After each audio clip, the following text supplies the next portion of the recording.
My first love was diagnosed with cancer, and George left me at the wedding for her. Everyone told me to be considerate. She's dying. You shouldn't hold it against her. Later, she got pregnant. George asked me to raise their child. It's her dying wish. You can't be heartless about an unborn child, right? I sneered. She also wishes you could be with her till the end. Why don't you die with her? After I broke off the engagement with George, his archenemy publicly professed his love to me. George went mad. But why should I care? Whether it's George or his enemy, I want none of them. At the wedding, the big screen was showing the vlog of George and me in love. I was happily watching when I turned my head and saw George, pale and clutching his phone. What's going on? Rose is dying, he said, and then turned to leave. George, I instinctively grabbed his hand. The wedding lights came on right at that moment. The host's joyful voice echoed, now let's welcome the bride and groom. She's dying, and you still expect me to stay for the wedding? Nancy, have you no heart? George shook off my hand and walked away, without a moment's hesitation or regret, leaving me alone to face the guests' whispers and laughter. The wedding was cancelled. I was exhausted. No one explained anything to me. In what should have been a joyful new home,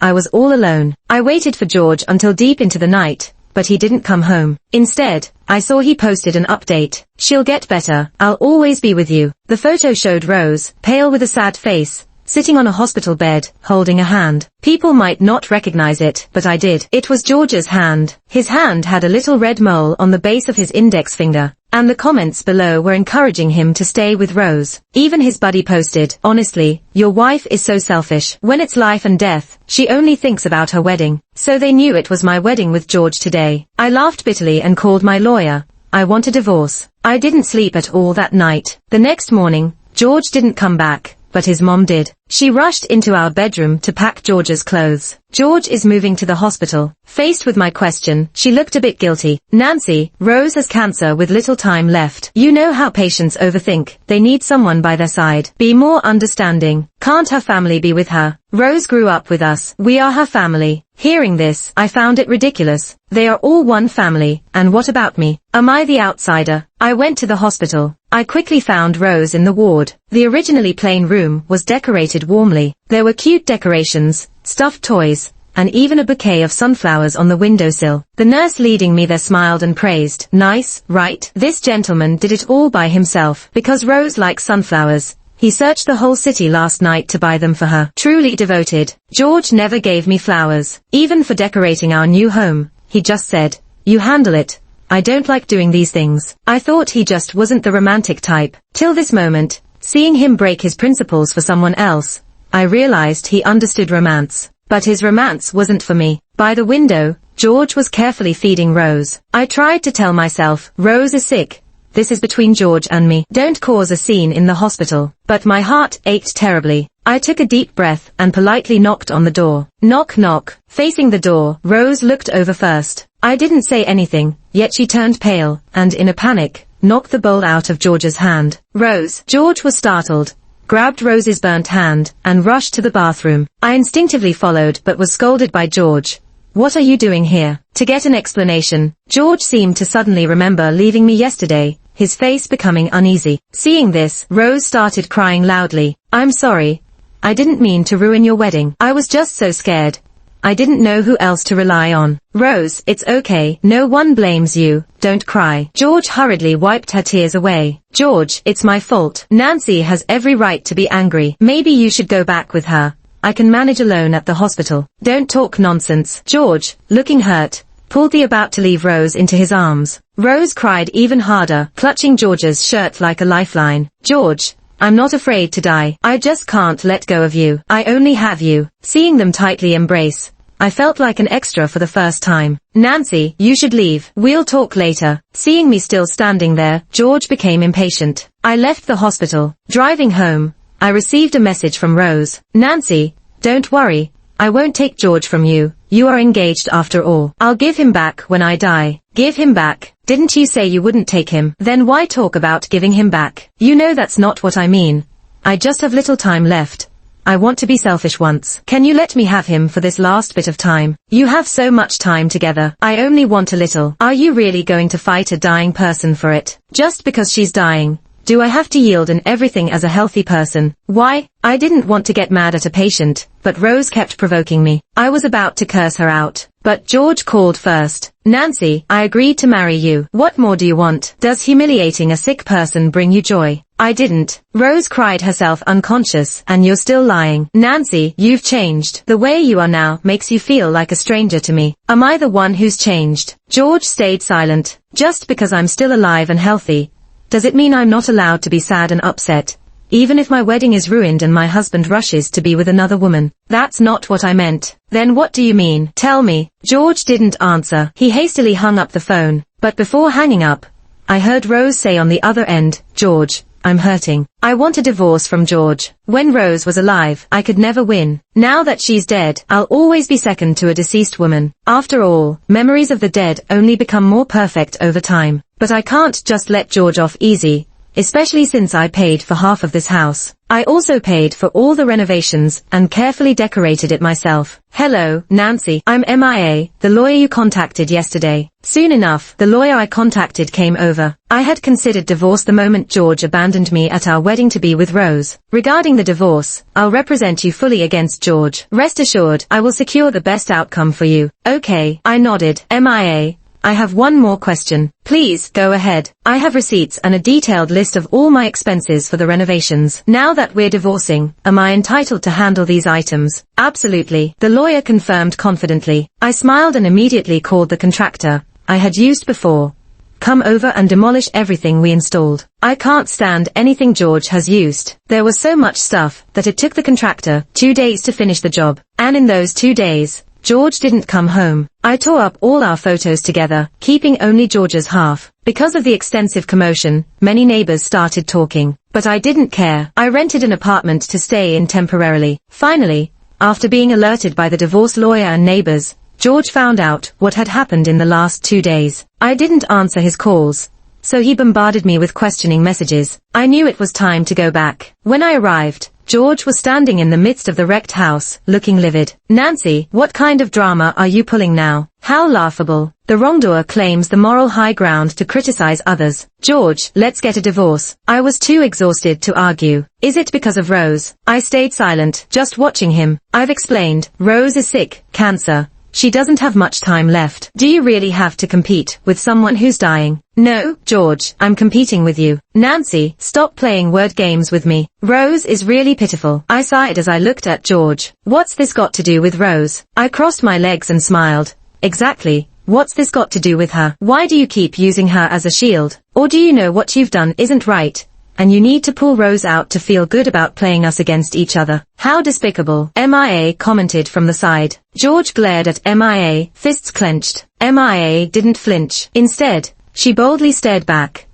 I have the right to speak, and if you hit a lawyer, you can face the consequences. I don't agree to the divorce. What gave you the false impression that I'm asking for your permission? Every word felt pointless. So, I simply nodded at MIA. Leave it to me. I stood to leave when George lunged and grabbed my wrist. The grip was so tight, I felt a sharp pain, as if my bone might break. Let go. No, Nancy, I don't understand. Why has it come to this? We got married, didn't we? Didn't you call off the wedding? MIA yanked George's hand off me, shielding me. When did I ever say I called off the wedding? George tried to grab me again, but MIA shoved him away. Oh, you didn't say it. You just did it. I rubbed my now reddened wrist, speaking with irritation. Guilt flashed across George's face for a moment, but it quickly turned into harsher interrogation. We've been together for so many years, and you can just throw it all away, Nancy. Do you even have a heart? I had a heart. It died. After I had entrusted the divorce proceedings to MIA, I went on a trip. Initially, this was supposed to be my honeymoon with George, but once I embarked on the trip, I realized it wasn't so bad without him. I didn't have to painstakingly choose places George would find interesting. I didn't have to plan everything out meticulously in advance. I didn't have to consider his mood or doubt myself if he seemed displeased. I simply did what I wanted, went where I wanted, bought what I wanted. If I was tired, I'd just stay in the hotel all day. No more compromises. I lived for myself. I hadn't felt this freedom and joy in a long time, and now I felt immensely grateful for the decision to divorce. I could be perfectly fine on my own. Divorce didn't signify the start of misery. It was a rebirth. On the eve of my trip's end, George called me again. Nancy, you can't treat me like this. Weren't all these years of love real? His voice was filled with anguish. I knew Mia's tactics. George must have been pushed pretty hard by her. But, you used Rose's phone to call me. If you hadn't blocked me and Mom's numbers, you really used Rose's phone to call me, huh? So, she's right there, isn't she? How could you talk like that in front of someone who's dying? She loves you so much. She's in so much pain. George, she's dying. Why don't you prioritize her feelings and take care of her, instead of bothering with me? These were the words George used to kidnap me back then, and I was giving them back to him. I'm coming back tomorrow. Let's get the divorce papers done. In your dreams, George yelled furiously. I didn't care what he had to say. I just hung up. But as soon as night fell, I had nightmares again. Though I tried my best to move on from the pain this relationship caused me, I couldn't help but wake up from nightmares now and then, even though it had been days. Every night, when I fell asleep these past few days, I'd dream of that scene again. In the dream, George left me at the wedding. The lights shone on me, and everything around was dark. Faces slowly emerged from the darkness, all mocking. I was like a clown, surrounded by those faces. They laughed and accused. Love has no priority. If you're not loved, you're the third wheel. Nancy, you're the mistress. You're a grown-up and still quarreling with a dying person. How petty. If Rose hadn't left the country suddenly, their kid would be in kindergarten by now. At the end of the dream, I saw George. I ran to him, hoping he'd explain that things weren't what they seemed. But he turned with a cold face and asked, Nancy, why aren't you the one who's dying? George always asked if the years we spent together were all fake. They weren't at first, but when he left me at the wedding,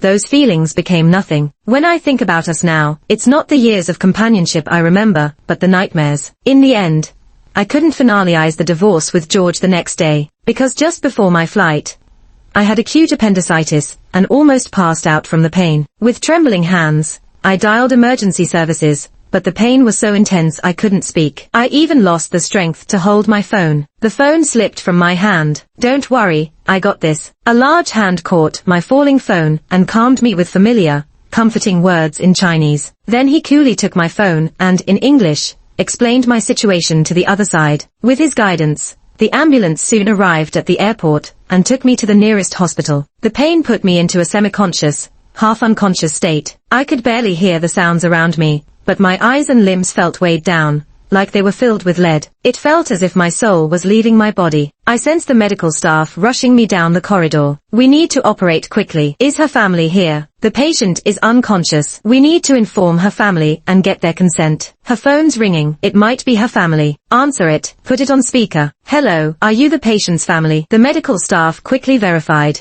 The patient. What's wrong with her? It was George's voice. The medical staff explained the situation swiftly. I thought anyone would know what to do at this point. But I never expected George to smirk on the other side and say, Nancy, beg me to not divorce you, and I'll agree. The medical staff didn't understand the language, but I was so furious I felt like laughing. If I wasn't half conscious, would it be your call to make? Can't see well, can't hear well either. Don't understand what unconscious means. Beg you to die faster would be more like it. I was probably so angry that I forced my eyes open. I'll sign and tell him to shove off. I struggled to get up from the bed, and with the last bit of my strength, signed my name on the consent form. The pain made my writing crooked, but I still instinctively straightened my back, even though it hurt more. No one would interfere in my life anymore. After surgery, I was moved into a hospital room. Not long after, I heard a knock on the door. Come in. I thought it was a doctor or nurse for the rounds, so I didn't give it much thought. But who would have guessed? A tall man holding flowers walked in. He looked a bit familiar. You might have the wrong room, I reminded him, but the man just chuckled. No, I'm here for you specifically. You are. As he walked into the room, he gently introduced himself. I was the one who called for you at the airport. I was in so much pain back then that I didn't pay attention to what the helpful person looked like. His reminder made me think, and I was sure that he was indeed the man from the airport. I remembered his voice at least. Oh, it's you. I didn't get a chance to thank you. Thanks a lot. No problem. He nodded politely and placed the large bouquet beside my bed. It was a big bunch of vibrant sunflowers. Thank you. Sunflowers symbolize a new beginning. Congrats on escaping torment, Nancy. Escaping torment wasn't something you'd usually say to a stranger patient, unless, do you know me? The man hesitated, then laughed a bit self-deprecatingly. Nancy, we've been at odds for so long. you should at least remember what I look like. Let me reintroduce myself. I am Wayne. It's you. The name Wayne was very familiar to me, as he was George's nemesis. The first time I heard Wayne's name was when George complained to me back in college. George was top of the class, yet all the good things seemed to fall on Wayne, who wasn't even in the top 10. Later, they both joined a large design firm. Even there, the senior designers favored Wayne more. Later, the Design Institute split off an architectural design firm. Clearly, George had a better resume,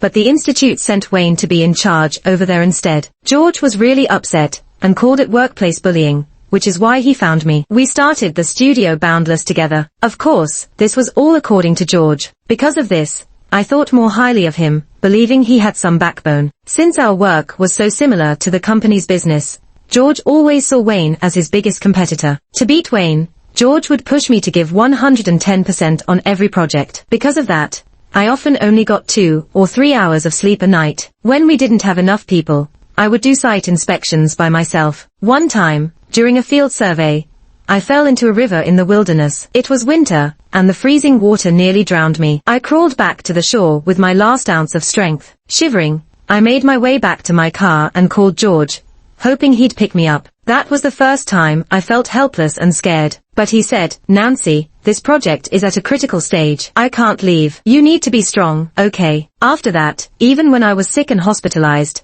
I never showed weakness in front of George again. Thinking about it now, if I could be strong myself, why did I even need him? I blame it on meeting George when I was at my most vulnerable. His slightest kindness made me blindly loyal for years. At the time, my parents were in a car accident on the highway while coming from our hometown to celebrate my birthday. They both died on the spot. I didn't even get to see them one last time. I forced myself to hold back my grief and handle their affairs. I kept myself occupied with work and studies, so I wouldn't have to think about being alone. Time passed, about half a year, and I thought my heart had healed. But when I walked past a bakery display window and saw a cake, just like the one my parents used to buy for me, I broke down. I sat on the street sobbing like a wronged child. I used to have my parents to comfort me, but now no one was there to wipe my tears. And that's when George showed up. He crouched in front of me, handing me tissues patiently. After I let it all out, he softly said, "It's okay. Everything will be all right." We ran into each other a few more times after that. He was always kind and patient. At least, during the first 2 years, we had many wonderful memories together, until we became partners and started the studio. That's when things started to change. "Hello, Wayne. Nice to meet you. Thanks for helping me out," I said politely, extending my hand for a handshake. Wayne smiled good-naturedly. "Nancy, it's really not easy to meet you." George usually handled project bids himself. I was often too tired from making proposals, so once they were finalized, I'd rotate shifts with project members to rest. So, I rarely met other colleagues in person. "Wayne, you didn't just come to bring flowers today, did you?" Wayne didn't answer. He walked over to me, leaned on my bed slightly, and looked into my eyes, tempting me. "Nancy, want to give us a try? Left George for you, huh? Your vanity needs that kind of quick fix. How do you know I'm not sincere? Just because you're sincere doesn't mean I have to accept. Don't you want to get back at George?" "I do, but I have 1,000 ways to do that. Using another guy to provoke him isn't one of them. I'm stubborn like that. Prefer to fight my own battles." Wayne didn't expect my response. After a long pause, he sighed. "I underestimated you." Wayne turned to leave, but this time, I called out to him. "Wayne, I have no interest in getting together with you, but I'm really interested in the work your company does." Wayne looked back at me, surprised. "Does your company need people? What makes you think we'd hire you?" "The fact that my proposals beat you guys 3 times. Wayne genuinely laughed this time. He walked over, shook my hand and said, "Nancy, looking forward to working with you. I'll see you back in the country." Due to an appendectomy, I had to delay my return to the US. In the meantime, I asked MIA to handle my resignation. George called me multiple times from different numbers, but I hung up and blocked each one. He even reported me to the police, forcing them to call me, asking me to talk to George. "Nancy, how could you quit? I won't allow it," George shouted before the police could finish talking. "George, did you forget? I'm a partner, not your subordinate. I don't need your permission to make decisions. Even if you're a partner, you can't just quit. Is there a law stating that?" George was speechless for a moment, then blurted out, "The The studio's resignation policy requires a month's notice. Company rules don't hold legal weight. You're really leaving? Why haven't I treated you well? Didn't I let you handle all the major projects? I couldn't help but laugh at his words. People can be so shameless. You don't know why I'm leaving. You left me at our wedding to be with someone else. Who knows if you'll run off with the company someday and kick me out. I cut him off. As for the major projects, it's not that you let me handle them. It's that only I could. You were too scared of losing. You shifted all the pressure onto me. If it succeeded, it was your leadership. If it failed, it was my lack of ability. But George, am I the one lacking ability? Don't flatter yourself. Treating me well. Give me a break. You're asking why I have to leave. Do you think I'm staying to help you all succeed? I'm no saint. Nancy, don't go too far. Go ahead and sign the divorce agreement, or I'll show you just how much worse I can get. George, you don't want people to know the real financial situation of your studio after our breakup, do you? After saying that, I hung up the phone immediately. I knew that George didn't want the divorce, but it had to happen. I never expected that the first person I'd see after returning to the country wouldn't be George, but Rose. Despite blocking her everywhere, she still managed to find me. She asked to meet me downstairs at the hospital. The first thing she said was, "I'm pregnant with George's baby." It's only been about 20 days since the wedding day, and George, who kept saying he didn't want to get married, had already gone back to messing around with his first love. Disgusting. Really? Congratulations. Do you need me to book an appointment with a proctologist for you in advance? What? Rose didn't get it. I smirked. Sleazy scum. Heartless dogs. Having a baby must mean you're, well, you know. You? Rose's face turned bright red with anger. You came here to get cursed at and didn't prepare yourself mentally. What? Expecting me to act all classy? How can you be so uncivilized? Rose's chest heaved with anger, but she didn't have any words to fight back. In the end, she could only grit her teeth and say, "Believe it or not,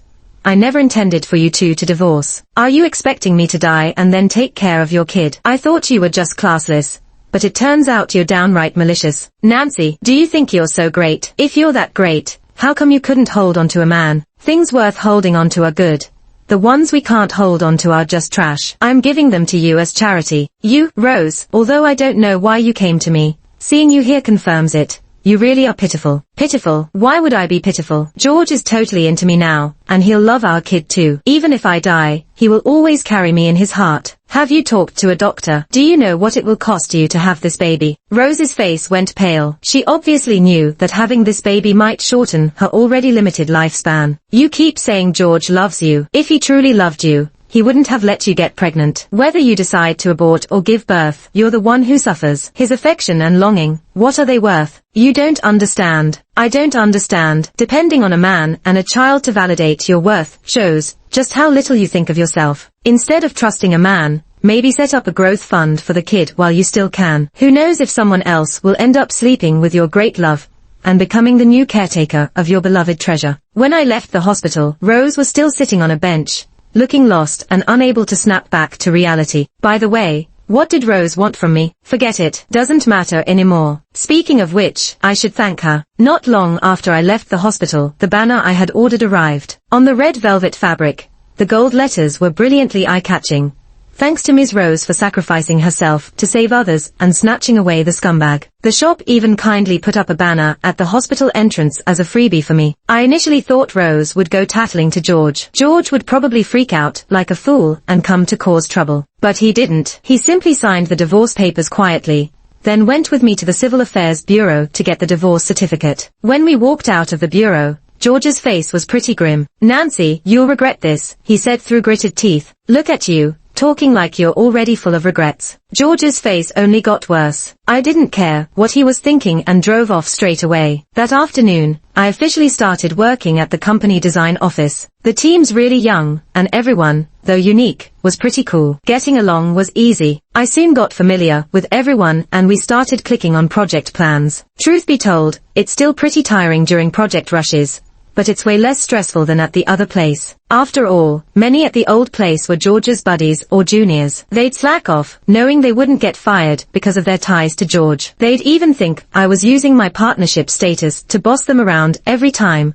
I enforced some discipline. Plus, here at the big design firm, I could learn a lot more and even get tips from industry bigwigs. One senior even told me, chasing innovation isn't wrong, but a lot of buildings are meant for people to live in. Practicality is key. Don't lose sight of a building's purpose while chasing innovation. I once had a student like that. He had talent, but was really arrogant. He thought I was stifling him with my advice, and ended up quitting. Oh, so this is what George called workplace bullying. I thought I wouldn't have much more to do with George, until he stopped me with red eyes after this bidding event. Did you leave the studio because of him? George pointed at Wayne beside me and asked. In the few months we hadn't seen each other, George had lost a lot of weight. Even though he had cleaned up for the bidding event, his dark eye circles and bloodshot eyes showed that he wasn't doing well. Knowing he wasn't doing well made me feel relieved. Do you think Nancy's like you? Wayne sneered, showing great respect for me in his tone. What a show-off, running off with the studio's money and jumping ship.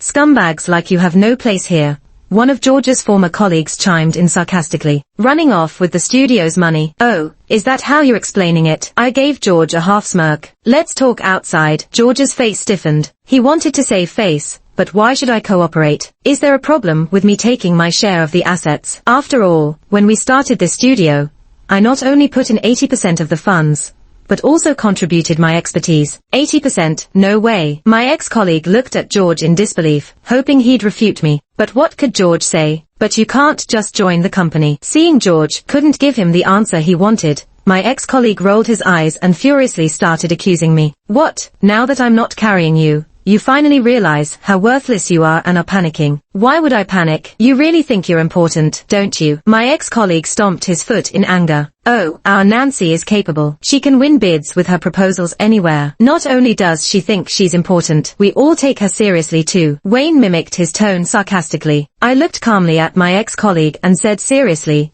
exactly. Why would you panic? There will be plenty more times when you won't win a bid. You'll get used to it. Wayne bent over laughing. In the end, George left the meeting place with his ex-colleague in a sorry state. The next news I heard about George was a week after Rose passed away. Wayne, the gossip king, was in the office giving me the lowdown. What was Rose thinking? She bled out to give birth to that child and didn't even get a chance to see the baby before she was gone. And the baby, born prematurely and weak, can't be left unattended for a moment. At first, George's mom could help with the baby. Later, she got tired of it and started complaining, often fighting with George and demanding he hire a nanny. What they didn't expect was that after George hired a nanny, his mom expected the nanny to cater to her too. It's hilarious. You should have heard the nanny cursing her out. Why are you so interested in him? I was a bit surprised. The kid spread all kinds of rumors about me when we were in college. Who cares about his grades? I'm just more capable than him. Wayne sneered dismissively. Little did I know that this gossip would end up involving me. George actually brought his mom and the newborn to block me at the design firm. Nancy, I know I was wrong. Now that Rose is gone, can we start over? George's mom chimed in. Yes, Nancy. Couples shouldn't hold grudges. Since he's already admitted his wrong, you should come back with us. I looked at the two of them and immediately understood. Folks, this is a design firm, not a place for you to freeload a full-time nanny. Nancy, how can you talk like that? George's mom was a bit upset. After all, I had never spoken to her like this before. You speak differently to different people. For decent folks, you speak decently. For the indecent, you say whatever you please. You, George's mom almost fainted from rage while holding the baby. Enough, Nancy. I'm willing to reconcile with you. Can't you at least make room for a child? It's her dying wish. Can you respect the dead? I laughed coldly. She also wanted you to be inseparable in life and death. Why don't you die with her? No point in talking more. I had security escort them out. I thought George had too much free time. Otherwise, why would he keep bothering me? It's high time George spent some time behind bars. After I took most of the funds from the company, George signed the studio with another company to keep it running. But they weren't honest. They took a lot of perks from the company and hadn't been caught. Although George didn't actively participate, he turned a blind eye and got his share. I had discovered their tactics back when I was still at the studio. If George hadn't stopped me and if they hadn't paid the money back as first-time offenders, I would have reported them to the police. Since then, I had kept a tight grip on the company's financial details, not letting them find any loopholes. They were unhappy and continued to smear me even in the new company. I didn't intend to care about their fate, but since they kept jumping around, I decided to deal with them altogether. I directly met with the head of their new company. My abilities had been evident over the past year, so they agreed to meet and talk. No one knew what we discussed. All I know is that the next day, George and his cohort got handcuffed and publicly escorted into a police car, never to come out. I heard it was for embezzlement and they'd be in prison for a while, Wayne said deliberately in front of me. Oh, I didn't have much of a reaction. Nancy, don't you have anything to say? Say what? George is already in prison. Everyone recognizes your abilities. No one will say you're with me for revenge on that jerk anymore. Can't you consider me now? Hearing that, I laughed. I'm heading to greater heights. Can you keep up? By the time George was released from prison, I had already become the new head of the company. I heard that during his year in jail, his mom spent a lot of money trying to get him out, but got scammed. She even sold their house in the end. Taking care of the child wore her out, and she visibly aged a lot. When George got out, his mom thought they could finally enjoy life again. But George, having a criminal record, couldn't find any company willing to hire him, and could only do low-paying jobs. He even came to me, begging for work. The once high-spirited man now knelt at my feet like a dog, begging me for a job. Just like he abandoned me at the wedding, I pushed aside his pleading hands and walked away resolutely. You're not worthy. No money and still needing to raise a child. The burden of life crushed this mother and son. They became enemies, cursing at each other daily, even resorting to physical violence. Who knows how the child would turn out growing up in such a toxic environment? I wonder if Rose would regret it if she knew. But none of that matters now. What matters is, I'm going to live my best life.